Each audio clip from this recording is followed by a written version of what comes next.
Hello and welcome to ITV News Meridian. Tonight's headlines in the south. Another devastating wildfire in Dorset as flames light up the night sky. Hectares of heathland in Poole, home to rare wildlife, scorched and destroyed. Be extra vigilant. I mean, none of these fires have started naturally at this time of year.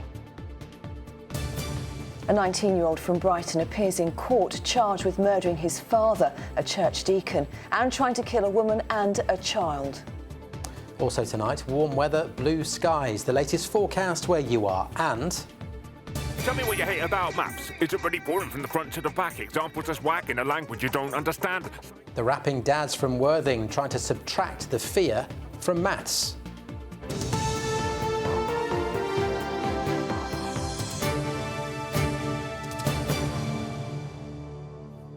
Good evening. A charity in Dorset says the impact of more heath fires overnight is devastating for wildlife. Fire crews were called to Upton Heath, where a large area was alight, and in the early hours of this morning, another fire broke out at Canford Heath. Well, meanwhile, Moors Valley Country Park remains closed after 2 fires there. Dorset Wildlife Trust is warning of a climate and nature emergency and says our landscapes are under more pressure than ever before as temperatures rise and weather patterns change. With more, Derek Johnson. Flames ripped through heathland and gorse in Dorset in the early hours. Part of a series of wildfires breaking out during this warm weather. This morning, and the view is bleak at Upton Heath. More than 50 acres are now just a burnt shadow on the land. At the height of the blaze, 12 fire engines were in action. This time of year is more susceptible to wildfire. Just as the vegetation starts to dry, we're unsure of the cause at this time. Most of the fire has been surrounded now, so we'll be spending the rest of the day just damping down any hotspots that do occur. We've got a progressive wind going across the site as well, which means that could exacerbate the situation if we're not careful. Today, we've seen people working for the fire service putting up drones. That's to identify hotspots, areas where the fire is still burning, so resources can be put in that direction. But looking around, you can just see the devastation, how quickly a blaze can rip through heathland like this and completely destroy it. There were 2 wildfires last night. This is the damage left behind at Canford Heath. The blaze here brought under control as well at about 7 o'clock this morning. Meanwhile, Moors Valley Country Park on the Dorset-Hampshire border remained closed today following wildfires there. Dorset Wildlife Trust manages Upton Heath and has been on site trying to rescue wildlife such as snakes. Some creatures survived, others were less fortunate. The Trust believes it's clear how something like this happens. None of these fires have started naturally at this time of year. It's all due to people's influence, whether that be barbecue, fires. So anyone that's visiting the site, we ask to be extra vigilant, report it to the relevant authorities so that we can act as quickly as we possibly can. Residents, including those who filmed these awful images, have been left shocked. Yeah, so we were here last night and about 2 o'clock and we saw the whole thing. You could see it all the way from Poole, from miles away. And, yeah, we flying the drones yesterday. It's crazy to see. Absolutely devastating for all the wildlife, and obviously the firefighters' lives are put at risk as well. And very scary when we looked out and see the whole heath on fire. But, the blaze, the flames, it was just the whole skyline was orange. The area does remain open, but there's this advice. Then obviously stick to the tracks that you can see that in and around, but try to avoid where the burnt material is. And we do have resources still working on the fire grounds, and be cautious if you see any fire engines nearby. An amber wildfire alert remains in place. People are urged to take extra care in open areas, avoiding lighting matches or having barbecues. Derek Johnson, ITV News. A teenager accused of murdering his father in a suspected knife and hammer attack in Brighton has appeared in court. Fabio Botros Farag is also accused of attempting to kill a woman and a boy on Tuesday. Joe Cosham sent this from the city's magistrates' court. wearing a grey sweatshirt. Fabio Botros Farag confirmed his name and his address as Hartfield Avenue, which is the same street where emergency services responded to reports of a disturbance at around 7:30 in the morning on Tuesday. The court heard the 19-year-old is accused of murdering his father, Ahmad Samir Botros Farag, who was pronounced dead at the scene by paramedics with a catastrophic head injury. We understand that Farag Sr. was a long-serving and well-respected deacon at the St Mary and St Abraham Coptic Orthodox Church in Hove, where he helped out priests with various administrative duties. A woman and another boy, aged 11, were found outside the property with serious injuries and were taken to hospital. We understand they have since been discharged. According to Sussex Police, the weapons involved are believed to be 2 knives and a hammer. Fabio Farag did not enter any pleas today because of the seriousness of the offences of which he is accused. They will be heard when the case is sent up to Lewes Crown Court. He's been remanded into custody and will appear there tomorrow. Joe Caution with that report. Let's get some other news from across the region now. And the public is being asked to have its say on where trees should be planted in Portsmouth over the next 10 years. The council is producing an urban forest master plan to create a greener, healthier and more climate resilient city. The consultation is looking at which varieties should be planted and how they will be maintained. It's open until the 8th of April. Now, Chichester Cathedral is hoping to raise £950,000 in its 950th year to secure the future of its music for generations. Well, the cathedral has released a special recording of its choir singing The Lord Bless You and Keep You by composer Sir John Rutter. Well, donations made this year will be match funded up to £950,000. Now, a Dorset charity hopes to raise £200,000 over the next few months with an art trail. The Great Tail Trail features dozens of brightly coloured sculptures placed around Bournemouth, Poole and Christchurch. People are encouraged to download an app and follow a route to visit all the sites where the sculptures, which have been painted by local artists, are placed, all while raising money for Julia's House Children's Hospice. The app is available to download from now. On the app is a map. Each sculpture has a unique code, so people can collect each sculpture, and there's nearly 90 sculptures to collect over the 11 weeks. At the end of that 11 weeks, we'll have all the sculptures back together for a farewell weekend, which is at the Bournemouth International Centre. And at the end of that, we will have an auction on the 20th of June, where all the sculptures will be auctioned off and all proceeds go to Julia's House. They are beautiful. I love these art trails. There's another one in Dorset running at the moment. It's of elephants, and it's just as beautiful. And they're just lovely. They're very imaginative. We like them, really do. Now you are watching ITV News Meridian in the south. A lot more to come, including a final farewell to a colourful Queen of Brighton. And there has been some sunshine across the region through today. Is there more of that to come, though? I'll have all the details coming up a little bit later on. I hope there is more of it to come, and that is a very blue sky behind Chris Page there. And of course you can find more on today's top stories all on our website itv.com/Meridian. Any news you have, give us a call, the number is on the screen, and why not also follow us on social media.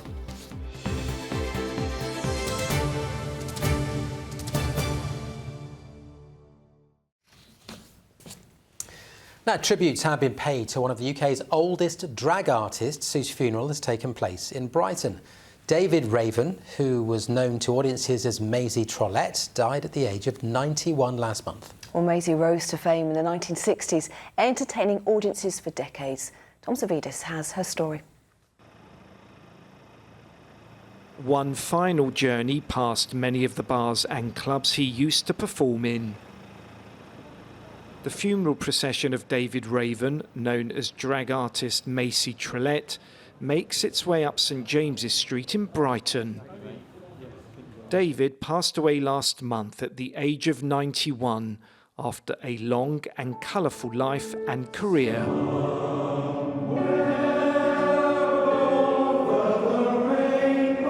Hundreds of people packed St Mary's Church in Kemp Town, where David's coffin entered to a song by Actually Gay Men's Chorus.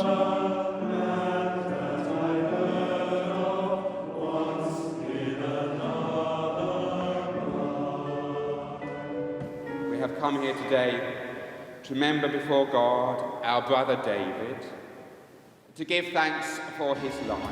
Another bow.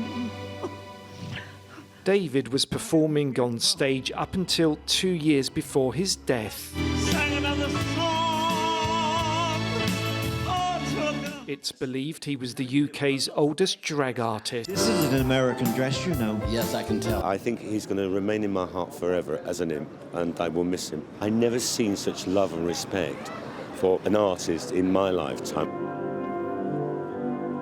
Today's service at St Mary's Church in the heart of Kemp Town was a reflection of David Raven's colourful life. There was laughter, there were tears, but there were also cheers as mourners remembered his performances as Maisie Trillette. As long as he hates me. Good memories, good fun, and a life. What a life. 91, for goodness sakes. That's amazing. Absolutely amazing. Joyous man. He was the most amazing entertainer, but he was also such a champion for the gay community, and he did such a lot for AIDS, for patients with AIDS. Mourners were asked to wear bright clothes to reflect his colourful life. Your public awaits you, Mr. Trillette. Tom Savidas, ITV News, Brighton. How lovely. He was well loved. The MPs from Wiltshire, Oxfordshire and Sussex have raised concerns about the damaging impact American tariffs could have on the British car industry. Well, a 25% import tax on all vehicles shipped to the United States came into force overnight. We're live now to Westminster and our political correspondent, Kit Bradshaw. Kit, what does it mean for our region's car firms? Well, Amanda, it means every Mini Cooper or Rolls-Royce Phantom currently on a ship across the Atlantic will face a 25% import tax when it rolls onto US soil. At a stroke, President Trump has made British cars far less competitive, and the worries of Mini workers in Oxford were raised by the local MP Annalisa Dodds in the House of Commons. I spoke to the Swindon MP because there is also a smaller Mini factory there, and I asked him what the workers would be feeling tonight. I think they'd be concerned. At this point, there is no announcements of closure or loss of jobs. I engage with BMW regularly. I had a meeting with them on Friday. I will continue to engage with them as a local MP and try to make sure we can work through this tricky time. In West Sussex, there's also the Rolls-Royce factory at Goodwood. Now, 1 in 5 Rolls-Royce models made there are currently bought by American customers. The local Lib Dem MP, Jess Brown-Fuller, told me that they will inevitably be hit hard. Now, BMW, which owns Rolls-Royce and Mini, said in a statement that we should be discussing reducing trade barriers rather than creating more. The BMW group, the statement went on, remains committed to reducing tariffs and trade barriers between Europe and the USA, which would benefit consumers in both regions. Now, some are calling this a global trade war, Kit. What is the British government's next move? Well, no immediate retaliation like some countries. Ministers are consulting with businesses. Here's the advice of one Hampshire MP. Tariffs are always and everywhere a diminution of the choice available to consumers. So it isn't Liberation Day, it's the very antithesis. And I hope he will bear that in mind as he considers the policy and the consultation on any retaliatory action. Well, the Business Secretary, Jonathan Reynolds, said in reply that he was particularly concerned about the impact on the automotive industry, concerns undoubtedly shared by thousands of car factory workers across the south tonight. Yes, indeed. Kit, as always, thank you. Now, there's a big argument going on between writers and companies developing artificial intelligence. The writers claim their work is being exploited without their permission. Well, today, a group of authors protested outside the UK headquarters of Meta, the company that owns Facebook, claiming it had used their work without paying to help train its AI. Well, Meta denies this, instead saying fair use of copyrighted materials is vital to improve its Gen AI. With more, Chris Conway. They say the pen is mightier than the sword. Meta!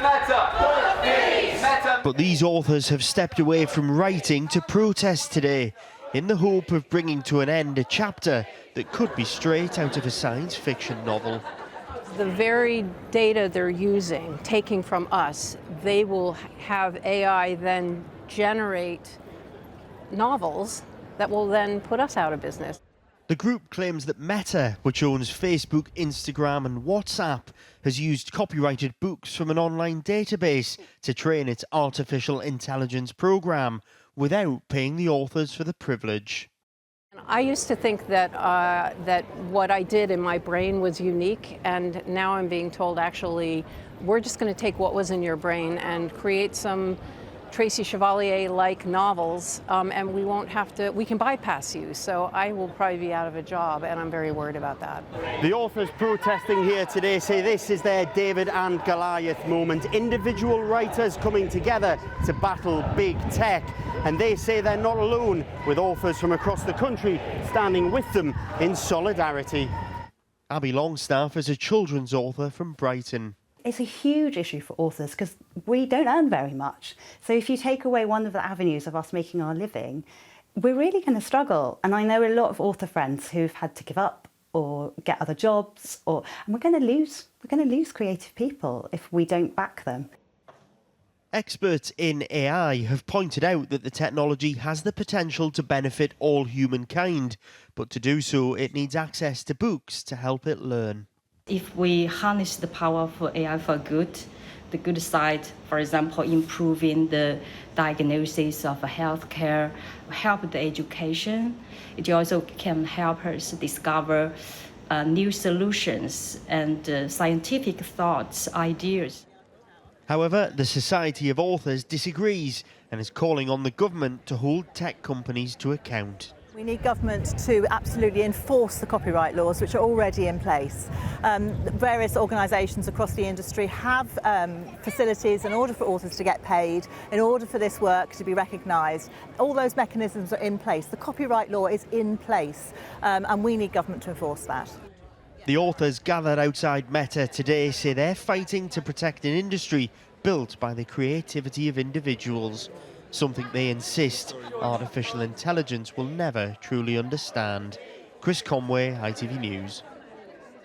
Well, in a statement, Meta says we respect third-party intellectual property rights and believe our use of information to train AI models is consistent with existing law. Meanwhile, the government says it's working to create a solution to allow AI models lawful access to material while ensuring rights holders get paid. In sport, the Football League has given Reading owner Dai Yong more time to sell the club. Fans have been protesting against him for several years, and the EFL had originally said he had until this Saturday to quit. That deadline's been moved until April the 22nd.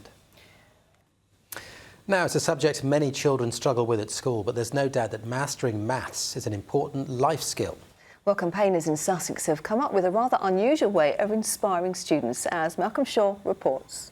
Question. Tell me what you hate about maths. Is it really boring from the front to the back? Examples just whack in a language you don't understand. Sine, cos, tan, what's that? I get ya. Of all the subjects taught at school, maths is often the one that children find most tricky and parents find the hardest to help with. Now the power of rap music has been harnessed to try to change that. This track, called Dads, Sums and Drums, has been created by the Sussex-based organisation Dad La Soul alongside West Sussex County Council. I'm in my 50s now. The way I learnt maths, the best way was things like Sesame Street, you know, putting subjects to music. So that's all we're doing. We just updated the idea and just made a really banging garage anthem. The video brought together 70 families with local schools, businesses and community groups. It was officially launched at a special event in Worthing, where stars of the rap track were among the performers. This just seemed like a really cool way to reach the kids and to get maths out there and saying it's cool to understand maths and it will help you in your career. I've seen people completely fold when they ask a question about numbers and arithmetic and stuff, and they've got to do it mentally, and it's one of those things that really does hurt. I know I still do, but I'm now not as fearful, and that's one of the things, as a father, I try and pass on to my son. By 10, put a north on the end. These are the tricks that'll help you, my friend. The video will be released on social media and also used in nursery and primary schools, carefully calculated to subtract the fear of maths and add a catchy riff or two. Malcolm Shaw, ITV News, Worthing. There's lots of them involved. I mean, anything to get kids comfortable It's a with brilliant it. idea, very good idea. I should wrap into the weather, but instead I just say it's Chris Page.